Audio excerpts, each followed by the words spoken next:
Şah Süleyman Səfəvi. Əsl adı Sam Mirzə olan Süleyman Səfəvi 1649-da Şah II. Abbasın və Çərkəz cariyəsi Nəkiqat xanımın oğlu olaraq dünyaya gəldi. Hərəmdə xalqdan gizlədilərək xədimlər və hərəm qadınları arasında böyüdüldü.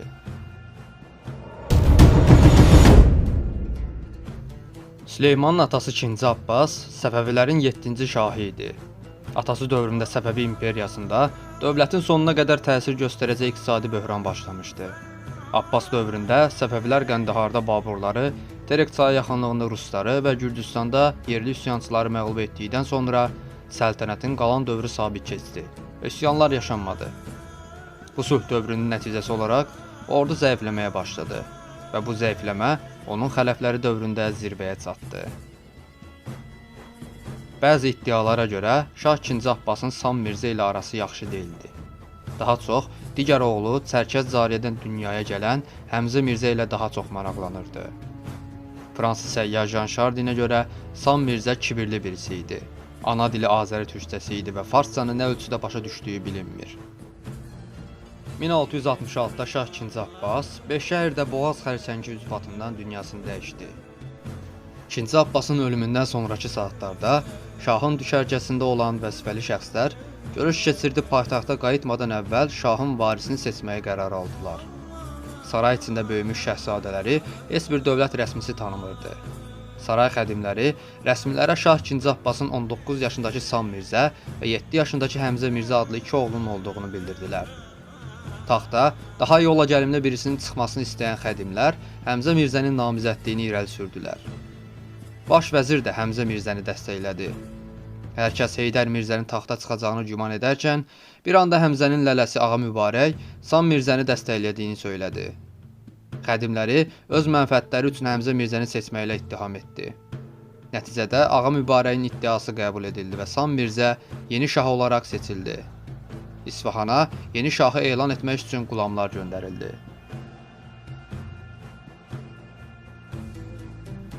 Həyatı boyu qadınlar və xədimlərlə çevrili olan, hərəmin çölündəki dünyanı heç görməmiş Sam Mirzə iç saraydan çıxarıldı.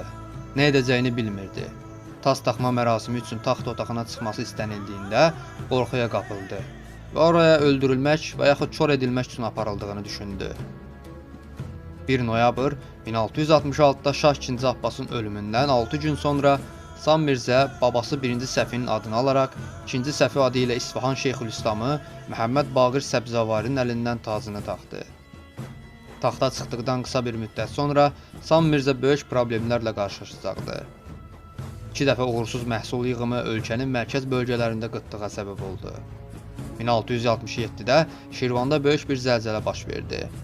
Zəlzələdən ən çox əziyyət çəkən bölgə isə Şamaxı şəhəri oldu. Belə ki, şəhər tamamilə dağıldı. Mənbələrə görə Şamaxı başda olmaqla Şirvanın digər bölgələrində 50 minə yaxın insan bu zəlzələdə həlak oldu. Bu arada Şah II. Səfi avqust 1667-də xəstələndi və hər kəs onun ölə biləcəyini düşünməyə başladı. Saray vəzifəliləri onun sağalması üçün kasıbları 1000 tümən sədəqə dağıtdılar. Şahın şahlıq xəzinəsinin əsla bitməyəcəyini düşünərək hökumət resurslarını kasıblara paylaması xəzinəni boşaltdı və İsfahanda onsuz da az olan metal pullar daha da azaldı.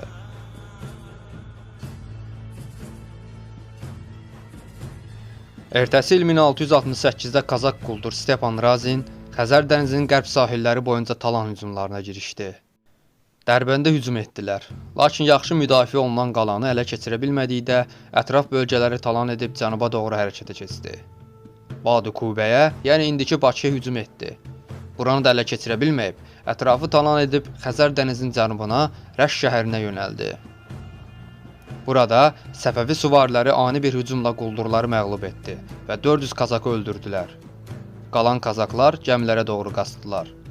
Stepan Razin İranda torpaq istəmək üçün İsfahana şahın yanına getdi.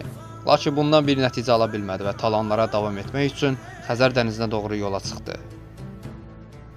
Stepan və adamları daha sonra Xəzərin cənubunda Məzəndəranda yerləşən Fərhabada hücum edib buranı 2 gün boyunca qarət etdilər.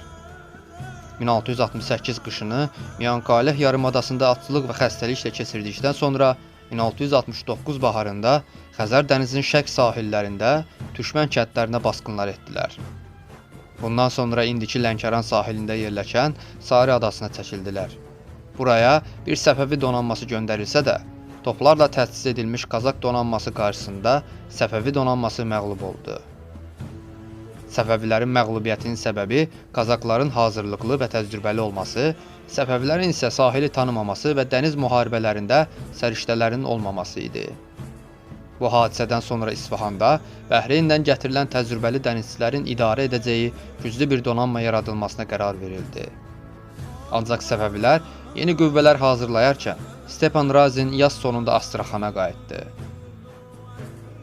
Rus çarı Aleksey Mixayloviç verilən zərərlərdən ötürü özür istəmək üçün İsfahana bir heyət göndərdi və daha sonra 1672-də Stepan Razini edam etdirdi.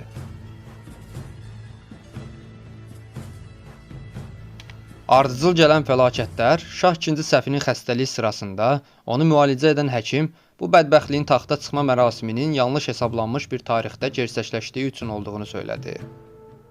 İranda astroloqlar çox mühüm insanlar idilər. Yüksək statuslu insanlar hər hansı vacib bir iş görməzdən əvvəl astroloqlarla məsləhətləşər, onlarla ulduzları izləyərək bəzi hesablamalar aparar və nəticələrini bildirərdilər. Yüksək vəzifəli insanlar da bu hesablamalara görə hərəkət edərdilər. Qısa müddət sonra saray astroloqu həkimin iddiasını doğruladı və saray vəzifəliləri şahın anası Nəkihət xanım və öndə gələn xədimlər şahın təsdiqi ilə yenidən taxta çıxma mərasiminin təkrarlanması üçün Şah II Səfinin yeni bir adla taxta çıxması qənaətinə gəldilər.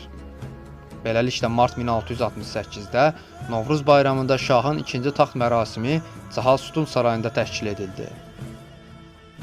Şah II Səfi məclisə gəldikdə Səfəvi əmmaməsi və qılınc taxıldı və ikinci Səfi Əbülmüzəffər Şah Süleyman Səfəvi Bahadur xan adını aldı. Taxtaxma mərasimindən sonra 1-ci Süleyman adı altında yeni möhürlər və metal pullar hazırlandı. Eyni zamanda göydə bir kometa görsəndi və bu hadisənin uğurlu olduğuna dair bir işarə olaraq qəbul edildi.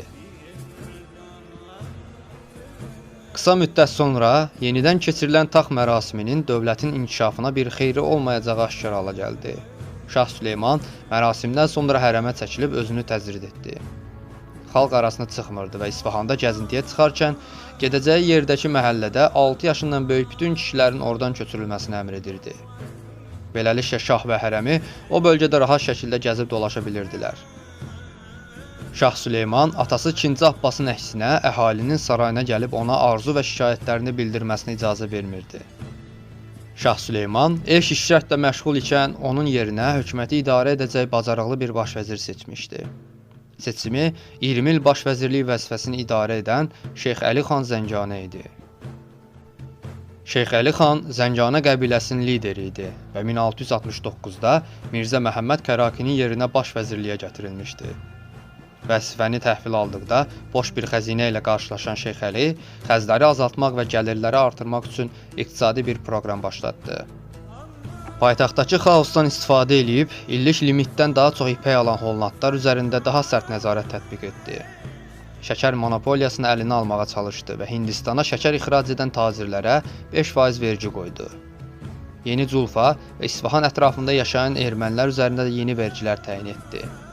Şeyx Əli bütün bu işlərində ciddi yanaşır, bir çox dövlət adamının əksinə rüşvət almaqdan çəkinirdi. Və elə buna görə də tez bir zamanda korrupsiyadan uzaq birisi kimi tanındı. Planlarının çox azı uğurlu olsa da, Şeyx Əli xəzinə üçün gəlir toplamaqda mahir idi. Şeyx Əli xanın siyasəti sarayın göstərişli həyat tərzindən qopmaq istəməyən saray mənsubları arasında onu düşmən etdi. Baş vəzir həmçinin Şah Süleymanı da qənaətli olmağa təşviq edirdi. Bu isə şahın əli açıqlığına bağlı olan insanları daha da qəzəbləndirdi. 1672 əvvəlində Şah Süleyman bir məclisdə Şeyx Əliyə içki təklif etdi və bunu rədd etdiyində şah onu içməsi üçün məcbur edib təhqir etməyə başladı. Qısa müddət sonra Şeyx Əli xan həbs edildi. Lakin bir il sonra Şah Süleyman Şeyx Əlini yenidən vəzifəsinə qaytardı. Vəzifəsinə geri dönən Şeyx Əli hərbi xərcləri azaltdı və vergi yığanları əyalətlərə göndərərək ödənilməmiş borclara görə cərimələr tətbiq etdi. Şeyx Əli zaman-zaman Şah Süleymanın içki təkliflərini rədd edərək onu qəzəbləndirməyə davam etdi. Şah qəzəbləndiyi anlarda baş vəzirə alçaldıcı sözlər işlədirdi. Ancaq daha sonra hərəkətlərindən peşman olub, baş vəzir əziyyətlərinin təqdir göstəricisi olaraq xalat göndərirdi. Bir vaxtdan sonra Şah Süleyman baş vəziri ilə dövlət məsələləri haqqında nadir hallarda görüşməyə başladı. Vacib qərarlar alınarkən baş vəzir bunu tək başına edirdi. Şah isə dövlət işlərini, cariyələri və sirdaşı olan hərəm ağaları ilə görüşməyə başlamışdı. Beləliklə hərəm ağaları şah üzərində təsirli olmağa başladılar və şahın onlar xaricində başqaları ilə görüşməsinə mane olmağa çalışdılar. Şah Süleyman saray mənsublarına qarşı çox qəddar idi. Saray əhalisinin bir çoxu şahdan o qədər qorxurdular ki, həccə getmək bəhanəsi ilə sarayı tərk edirdilər. Şahın başına buyruq və zalimانه hərəkətləri bəzi saray mənsublarının şahın xoşuna gəlməyəcək xəbərləri gizlədərək, ona yaltaqlıq edərək güc qazanmalarına səbəb oldu. Ordu disiplinsiz vəziyyətə salındı. Əskər maaşlarının az olması səbəbilə Səfəvi hərbi standartları çox gerilədi. 1680-da Şah Süleyman Sədr Məmalik vəzifəsinə özünü seçdi. Şahlıq katibini 1682-də vəzifəsindən aldı. Eyni il Sepahsalar kimi mühüm vəzifə boşaldı və Şah Süleyman səltənətin sonuna qədər heç kimi bura təyin etmədi. Divan bəyi Zeynal xanın gözlərini kor etdirdikdən sonra divan bəyi vəzifəsi, daha sonra Qurçubaşı, Şeyxülislam, Mirşəkərbaşı kimi vəzifələr də eyni il boşaldı. Şeyx Əli xan baş vəzir ikən 1689-da dünyasını dəyişdi. 20 il boyunca baş vəzirinə pis davranan Şah Süleyman, onun ölümündən sonra kədərləndiyindən bir il boyunca saraydan ayrılmadı və 2 il boyunca özünə baş vəzir seçmədi.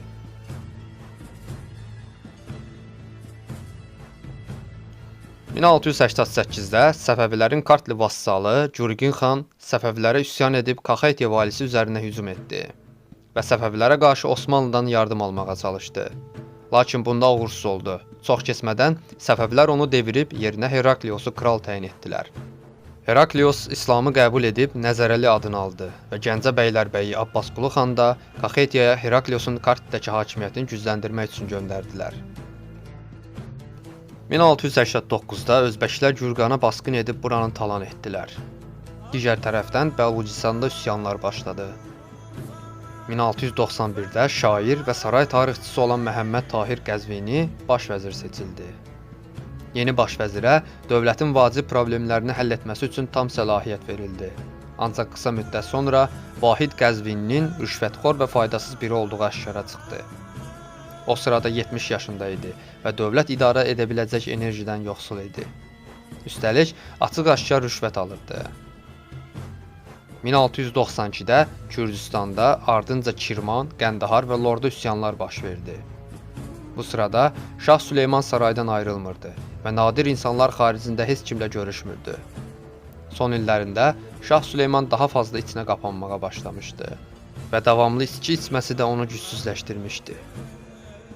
29 iyul 1694-də günorta vaxtı İsfahanda sarayın qapıları bağlandı və mühafizəçilər nizama keçdilər. Axşama yaxın Şah Süleymanın öldüyü xəbəri saraya yayıldı. Ölüm səbəbi dəqiq bilinməsə də insult və ya qut xəstəliyi olduğu güman edilir. Atalarının bir çoxu kimi nəşi quma aparılıb burada dəfn edildi.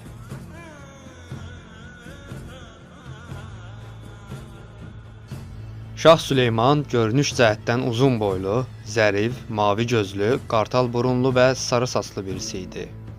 O, ataları kimi Səfəvi təriqətinin liderliyini şəxsən etməyə davam etdi. Şah Süleymanın səltənəti sırasında dini düşüncənin üç qolu olan sufilik, fəlsəfi düşüncəli alimlər və şəriət düşüncəli alimlər arasından sonuncuları sarayda üstünlük yaratdılar. Üləma siyasətdə getdikcə daha çox aktiv hala gəldi və bunda şahın dövlət məsələlərinə laqeydliyindən faydalandı. Bu dövrdə artıq qeybdəki imamın naibinin şahın yox, məhz din alimin olması haqqında müzakirələr mövcud idi. Din alimləri artıq şahı tənqid edə bilirdilər. Hərçənd bəzi zamanlar bunun cəzası ölmə qədər gedə bilirdi. Xarici dövlətlərlə əlaqələr Süleymanın dövründə azaldı. Osmanlılara qarşı müharibədən vəziyyət əlverişli olduğunda belə çəkinildi. Osmanlı ərazisində olan Bəsrədən gələn Səfəvi tərkibinə qatılma təklifləri dəfələrlə rədd edildi. Şah Süleyman 1670-lərdə Osmanlı əleyhinə ittifaq üçün İsfahana gələn Rus elçilərini sarayından göndərdi. Osmanlıların Viyanada aldığı ağır məğlubiyyətdən sonra belə 1684-1685-də İranı ziyarət edən Avropalı elçilər də eyni cavabı aldılar. Bu dövrdə Avropaya diplomatik missiya göndərilmədi. Şah Süleyman atasının bilindiyi ən yaxşı xüsusiyyətlərdən yoxsul birisi idi. Enerjili, cəsarət, qərarlılıq, disiplinli və milli mənfəətlərə əhəmiyyət verən birisi deyildi. Tarixçilər Süleymanı tənbəl, çox yeyib içmək həvəskarı və şəhvət düşkünü birisi kimi təqdim edirlər və vəzirlərinin bir çoxunun rüşvətxorluğu haqqında tarixçilər tərəfindən bəhs edilir. Xarici müşahidəçilər heç bir Səfəvi hökmdarının Süleyman qədər içki və şəhvət düşkünü olmadığını bildirirlər. Səfəvi dinarının dəyərsizləşməyə başlaması məhz Şah Süleyman dövrünə təsadüf edir. Süleyman ölkəsini əsla gəzib tanımayan və bir orduya liderlik etməyən ilk Səfəvi hökmdarıdır. Bu cür bir hökmdarın hakimiyyəti altında siyasi güc fərasətli insanların əlindən çıxıb saray xədimlərinin, hərəm qadınlarının və din alimlərinin əlində cəmləşdi. Səfəvi dövləti çöküşə addım-addım yaxınlaşırdı. Əziz izləyicilər, videoları hazırlamaq çox əziyyətli və xeyli vaxt aparır. Əməyimizin qarşılığı olaraq videonu bəyəndinizsə, dostlarınızla paylaşmağı, şərhlərdə öz fikirlərinizi bildirməyinizi xahiş edirik.